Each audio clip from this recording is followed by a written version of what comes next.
नमस्कार साथियों, आज की वीडियो में हम बात करेंगे यमुना एक्सप्रेसवे क्षेत्र से जुड़ी दो बेहद ही महत्वपूर्ण खबरों की, जो आने वाले समय में इस पूरे ईडा रीजन के लिए बहुत ही ज़्यादा महत्वपूर्ण होने वाली हैं। पहली बड़ी खबर यह है कि लगभग 200 सदस्यों की एक जापानी डेलीगेशन यमुना सिटी आने वाला है। क्यों आ रहा है, क्या अपडेट है इससे रिलेटेड, सब कुछ बताएंगे आपको इस वीडियो में।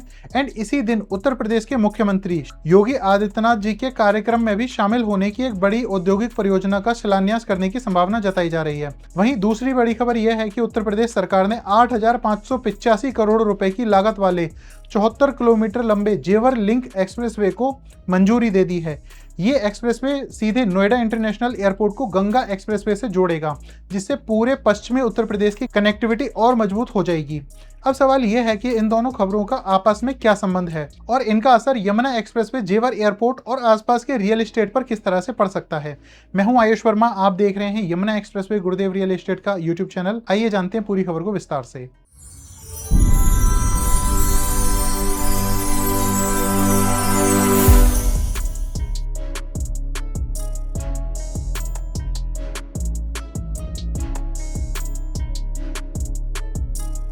तो दोस्तों, जैसा कि आप देख पा रहे हैं, यहाँ पे हमने दो न्यूज़पेपर के आर्टिकल्स जो हैं लगाए हुए हैं और दोनों ही जो है नवभारत टाइम से लिए गए हैं। तो दोस्तों, पहली जो खबर है वो है यमुना सिटी में 20 अगस्त को आएगा जापानी दल। तो इससे रिलेटेड जो भी चीज़ है उसके बारे में आज हम बात करेंगे। सेकंड न्यूज़ है कि इंफ्रास्ट्रक्चर ग्रामीण विकास को दिया है अर्थ, जिसमें यूपी सरकार ने पेश किया है 59,019 करोड़ का अनुपूरक बजट। अब इस बजट में वैसे तो जो बहुत सारी योजनाएं हैं पूरे उत्तर प्रदेश के लिए, लेकिन हमारे काम की जो दो योजनाएं हैं उसकी हम बात करेंगे, जिसमें पहली है 8,585 करोड़ में बनेगा जेवर लिंक एक्सप्रेसवे। इसके बारे में हम बात करेंगे। तो इसका मतलब दोस्तों क्लियरली ये होता है कि ऑफिशियल जो मंजूरी है गवर्नमेंट की तरफ से, वो अप्रूवल अब मिल गया है इस लिंक एक्सप्रेसवे के लिए और जल्दी से जल्दी इसका जो कंस्ट्रक्शन है वो बहुत जल्द अब शुरू कर दिया जाएगा। दूसरी खबर पे आते हैं, तो ये है नोएडा यू हब के लिए इस साल 100 करोड़ का जो बजट है वो दिया गया है। तो इसके बारे में भी हम जानेंगे कि ये यू हब जो है वो क्या है, नोएडा में आ रहा है और एक लखनऊ में भी आ रहा है। तो इसमें क्या क्या होगा और इससे फ़ायदा किन लोगों को होगा, तो इस पूरी खबर को आज हम जानेंगे। तो जैसे कि अब आप देख पा रहे हैं, ये है हमारी पहली न्यूज़। तो जानकारी के अनुसार 20 अगस्त को लगभग 200 सदस्यों का जापानी डेलीगेशन यमुना सिटी का दौरा करेगा। यह कोई सामान्य विजिट नहीं है। जब किसी देश में इतने बड़े स्तर का बिजनेस और इंडस्ट्री प्रतिमंडल किसी क्षेत्र का दौरा करता है तो उसका उद्देश्य केवल कार्यक्रम में शामिल होना नहीं होता। ऐसे दौर में निवेश की संभावनाओं का अध्ययन किया जाता है, इंडस्ट्रियल इंफ्रास्ट्रक्चर देखा जाता है और भविष्य की परियोजनाओं का मूल्यांकन किया जाता है।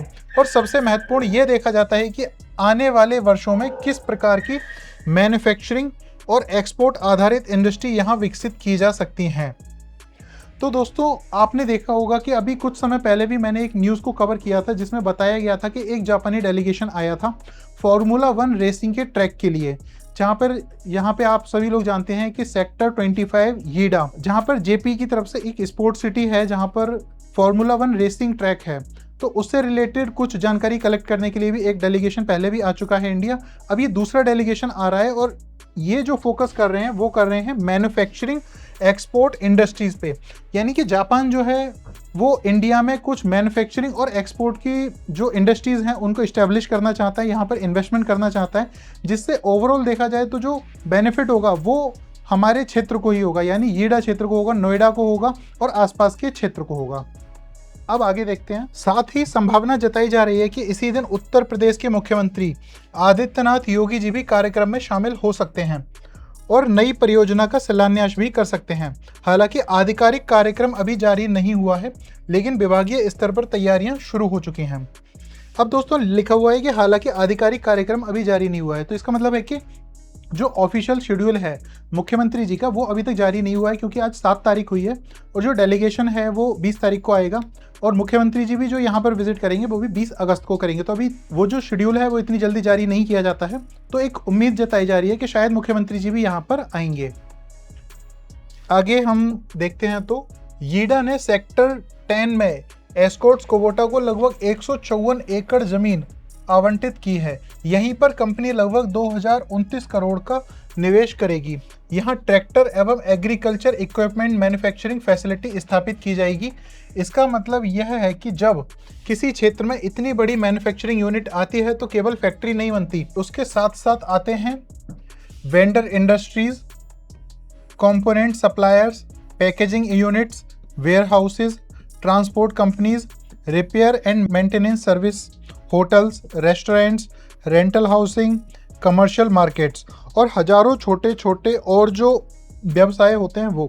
यही कारण है कि किसी एक बड़ी फैक्ट्री का प्रभाव पूरे क्षेत्र की अर्थव्यवस्था पर पड़ता है। और ऐसे ही ये जो एस्कॉर्ट्स कुबोटा कंपनी है, ये भी ऐसी ही एक काफ़ी बड़ी इंडस्ट्री होने वाली है। आगे हम जानेंगे कि इस कंपनी से कितने ज़्यादा जो लोग हैं उनको एम्प्लॉयमेंट भी मिलेगा। तो इस परियोजना से लगभग 4500 लोगों को रोजगार मिलने की संभावना है। ये केवल डायरेक्ट एम्प्लॉयमेंट है, इसके अलावा जो इनडायरेक्ट एम्प्लॉयमेंट है इससे कहीं अधिक हो सकता है, जैसे कि transportation, security, housekeeping, maintenance, food services, construction, logistics. दोस्तों यहाँ पे बात की जा रही है कि जो 4500 लोगों को एम्प्लॉयमेंट मिलेगा वो डायरेक्ट एम्प्लॉयमेंट है, यानी कि इतने लोग उस फैक्ट्री या उस इंडस्ट्री के अंदर काम करेंगे। लेकिन किसी भी क्षेत्र में जब कोई इंडस्ट्री आती है तो जो एम्प्लॉयमेंट होता है केवल उसके अंदर जो वर्कर काम करते हैं केवल उन लोगों को ही एम्प्लॉयमेंट नहीं मिलता, बल्कि आसपास में जैसे जो वो लोग ट्रैवल करेंगे उसके लिए जो ई रिक्शा चलेंगे या ऑटो चलेंगे, तो एक ट्रांसपोर्टेशन में भी कई लोगों को वैकेंसी मिलती है जो इनडायरेक्ट एम्प्लॉयमेंट में काउंट होता है। तो वैसे ही यहाँ पे बताया गया है कि ट्रांसपोर्टेशन हो गया, सिक्योरिटी हो गई, हाउसकीपिंग के लिए, maintenance, food service, construction, logistics, इससे रिलेटेड भी अगर हम देखेंगे तो काफ़ी ज़्यादा जो एम्प्लॉयमेंट है वो और ज़्यादा लोगों को मिलेगा। इसके बाद अगर हम आगे नज़र डालते हैं तो इन सभी सेक्टरों में भी हजारों अवसर बन सकते हैं। आखिर जापानी कंपनियां यमुना सिटी में इतनी रुचि क्यों दिखा रही हैं? दोस्तों ये एक क्वेश्चन है जो कि आप लोगों के भी मन में आ रहा होगा कि आखिर जो जापानीज़ कंपनियां वो यमुना सिटी में इतनी ज़्यादा जो है वो रुचि क्यों दिखा रही हैं, क्योंकि पहले भी इनका एक डेलीगेशन आ चुका है, अब ये दूसरा डेलीगेशन आया है। तो इसके पीछे कई कारण हैं। सबसे पहला कारण है कि नोएडा इंटरनेशनल एयरपोर्ट, यहाँ पर एक इंटरनेशनल एयरपोर्ट है, जिससे कि जो गुड्स है उसको फॉरेन कंट्रीज़ में भेजने के लिए, यहाँ पर मैन्युफैक्चरिंग कराने के बाद, या फिर जो रॉ मटेरियल है उसको लाने के लिए एक बहुत ही ज़्यादा आपको एक कनेक्टिविटी अच्छी मिलती है। सेकंड चीज़ की बात करते हैं तो यमुना एक्सप्रेसवे है, यानी एक बहुत अच्छा, ये भी कनेक्टिविटी आपको काफ़ी अच्छी मिल जाती है। थर्ड बात करते हैं तो दिल्ली एनसीआर की बहुत ही ज़्यादा नियरेस्ट लोकेशन मानी जाती है और नियरेस्ट लोकेशन है भी। फोर्थ है डेडिकेटेड इंडस्ट्रियल सेक्टर और फिफ्थ है सरकार की इन्वेस्टमेंट अनुकूल नीतियाँ। और सिक्स की बात करें तो वो है भविष्य की एक्सपोर्ट कनेक्टिविटी, वही जिसकी मैं बात कर रहा था कि एक्सपोर्ट करने के लिए बहुत ही अच्छे जो कनेक्टिविटी है वो प्रोवाइड की जा रही है, चाहे हम एयरपोर्ट के माध्यम से बात कर लें या यमुना एक्सप्रेसवे हो गया। यानी यदि कोई कंपनी यहाँ पर मैन्युफैक्चरिंग करती है तो वे आसानी से भारत के अन्य राज्यों के साथ अंतर्राष्ट्रीय मार्केट तक भी पहुँच सकती है। तो इसके बाद हम आगे देखते हैं। तो सेकेंड न्यूज़ की अगर हम बात करें तो ये वही न्यूज़ है जो कि अभी एक अनुपूरक बजट पास किया गया है यूपी गवर्नमेंट के द्वारा।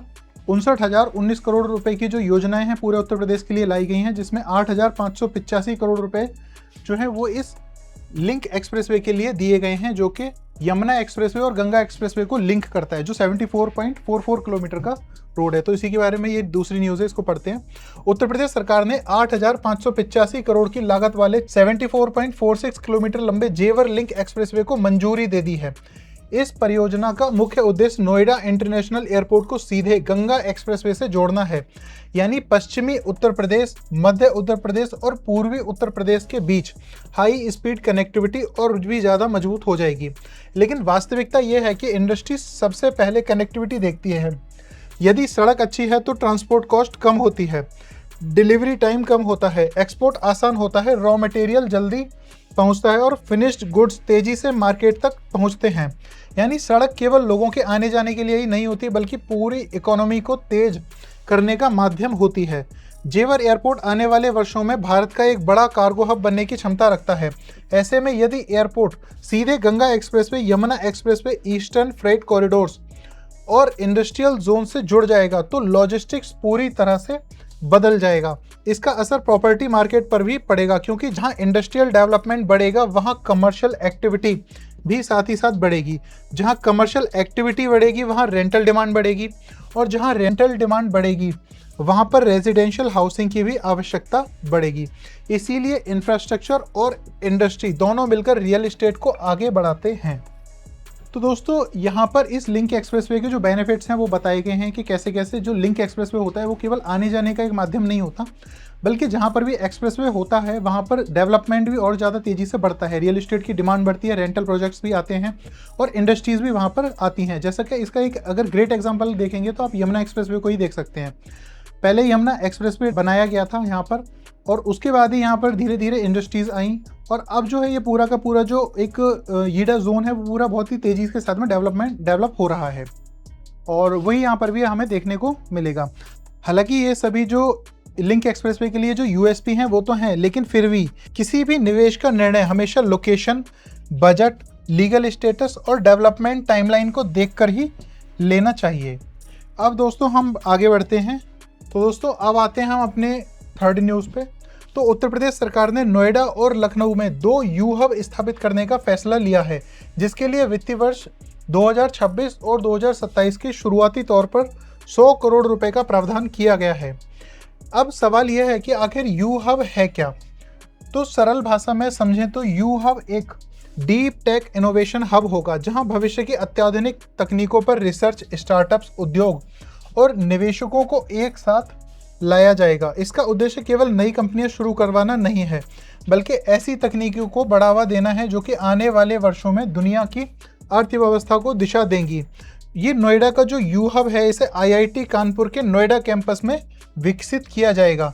यहाँ पर विशेष रूप से quantum and advanced computing, semiconductor design, OSAT, physical AI, robotics, defence technology and advanced biotechnology जैसे क्षेत्रों पर काम किया जाएगा।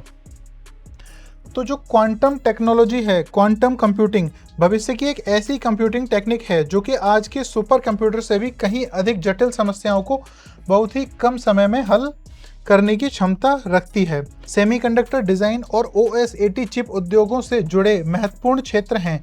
आज mobile phone, laptop, car, medical उपकरण और रक्षा प्रणालियों में जिन चिप्स का इस्तेमाल होता है उनकी डिज़ाइन, पैकेजिंग और टेस्टिंग इसी क्षेत्र का हिस्सा है। इसी न्यूज़ में आगे जब हम देखते हैं तो फिजिकल AI और रोबोटिक्स के माध्यम में ऐसे स्मार्ट रोबोट और ऑटोमेशन सिस्टम विकसित किए जाएंगे जो उद्योगों, स्वास्थ्य सेवाएं और आधुनिक उत्पादन इकाइयों में उपयोग किया जा सकें। इसके अलावा defence technology and advanced biotechnology जैसे क्षेत्रों में भी अनुसंधान और स्टार्टअप्स को बढ़ावा दिया जाएगा। सरकार की योजना केवल भवन बनाने की नहीं है, बल्कि ऐसा पूरा इनोवेशन इकोसिस्टम तैयार करने की है जहां स्टार्टअप्स, वैज्ञानिक, उद्योग और इन्वेस्टर्स और शिक्षण संस्थान एक साथ मिलकर के नई तकनीकों को प्रयोगशाला से बाजार तक पहुंचा सकें। शुरुआत में दोनों शहरों में लगभग 25,000 वर्ग फुट का इनोवेशन स्पेस विकसित किया जाएगा, जबकि बाद के चरण में नोएडा में ही लगभग 4 लाख वर्ग फुट का स्थायी कैंपस भी बनाया जाएगा, जिसमें अत्याधुनिक लैब, ऑफिसेज, रिसर्च फैसिलिटीज़ और इनोवेशन स्पेस होंगे। अगर यह परियोजना सरकार की योजना के अनुसार आगे बढ़ती है तो आने वाले वर्षों में नोएडा यू हब उत्तर भारत का एक प्रमुख डीप टेक, सेमीकंडक्टर, AI और रोबोटिक्स इनोवेशन सेंटर बन सकता है, और इससे उच्च कौशल वाले रोजगार, रिसर्च और वैश्विक निवेश को भी नई गति मिलने की उम्मीद है। तो दोस्तों जैसा कि आपने ये देखा, इसको देख करके ही आप समझ पा रहे होंगे कि जो गवर्नमेंट है अगर उसके हिसाब से सारी चीज़ें वर्क करती हैं, जो यू हब ये जो यू हब इन्होंने स्टार्टअप्स, उद्योग, रिसर्च और जो स्टूडेंट्स, शिक्षण संस्थान के लिए भी ये बनाया जा रहा है, अगर ये सफल होता है तो सोचिए के देखिए दोस्तों यहाँ पर कितना ज़्यादा डेवलपमेंट होगा, कितने ज़्यादा एम्प्लॉयमेंट कितना ज़्यादा आएगा यहाँ पर, और जो हमारा क्षेत्र है वो भी कितना ज़्यादा तरक्की करेगा, और रियल एस्टेट पर भी इसका कितना ज़्यादा इम्पैक्ट पड़ेगा। तो ये थी दोस्तों आज की जो 3 न्यूज़ थी वो हमने आपको बताई हैं। तो दोस्तों अगर हम आज की तीनों बड़ी घोषणाओं को एक साथ जोड़कर देखें तो उत्तर प्रदेश सरकार का विजन बिल्कुल साफ दिखाई देता है। पहला, यमुना सिटी में जापानी कंपनियों और विदेशी निवेशकों को आकर्षित किया जा रहा है। दूसरा, लगभग 2029 करोड़ के निवेश से नई मैन्युफैक्चरिंग यूनिट स्थापित होने जा रही है, जिससे हजारों रोजगार के अवसर जो हैं वो पैदा होंगे। और तीसरा बात करते हैं तो 8,585 करोड़ की लागत से जेवर लिंक एक्सप्रेसवे बनाकर नोएडा इंटरनेशनल एयरपोर्ट को गंगा एक्सप्रेसवे से जोड़ा जा रहा है। जिससे पूरे क्षेत्र की कनेक्टिविटी और लॉजिस्टिक नेटवर्क पहले से कहीं अधिक मजबूत होगा। और इसी के साथ यूहब जैसे हाईटेक पहल के माध्यम से सरकार semiconductor, artificial intelligence, robotics, quantum computing, defence technology और बायोटेक्नोलॉजी जैसे भविष्य के क्षेत्रों में उत्तर प्रदेश को एक नई पहचान दिलाने की दिशा में काम कर रही है। यानी कि जो अब विकास है वो केवल सड़क पर या एयरपोर्ट पर इमारतों तक ही सीमित नहीं रहेगा, बल्कि manufacturing, deep tech innovation, research, logistics, global investment और हाई स्किल्ड एम्प्लॉयमेंट, इन सभी क्षेत्रों को एक साथ विकसित करने की रणनीति पर काम किया जा रहा है। और इसी के साथ अगर आने वाले वर्षों में ये सभी योजनाएं तय समय से पूरी होती हैं तो यमुना एक्सप्रेसवे और जेवर एयरपोर्ट का क्षेत्र केवल उत्तर प्रदेश ही नहीं बल्कि भारत के सबसे बड़े इंडस्ट्रियल, टेक्नोलॉजी और इकोनॉमिक ग्रोथ कॉरिडोर्स में अपनी मजबूत पहचान बना सकता है। हालांकि किसी भी इंफ्रास्ट्रक्चर प्रोजेक्ट का वास्तविक प्रभाव समय के साथ ही दिखाई देता है, इसलिए निवेश से पहले हमेशा लोकेशन, कानूनी स्थिति, विकास की वास्तविक प्रगति और अपनी वित्तीय योजना का सावधानी पूर्वक मूल्यांकन अवश्य करें। अगर आपको यमुना एक्सप्रेसवे, येडा, new Noida, Noida international airport, greater Noida और रियल एस्टेट से जुड़ी ऐसी ही विश्वसनीय, फैक्चुअल और विस्तृत जानकारी चाहिए तो हमारे चैनल यमुना एक्सप्रेसवे गुरुदेव रियल एस्टेट को सब्सक्राइब जरूर करें। अगर वीडियो पसंद आया हो तो इस वीडियो को लाइक करें, अपने दोस्तों और परिवार के साथ में शेयर करें और साथ ही साथ कमेंट करके हमें ये जरूर बताएं कि इन सभी परियोजनाओं में आपको सबसे ज्यादा गेम चेंजर कौन सी पहल लगती है, जापानी निवेश, जेवर लिंक एक्सप्रेसवे या फिर यूहब।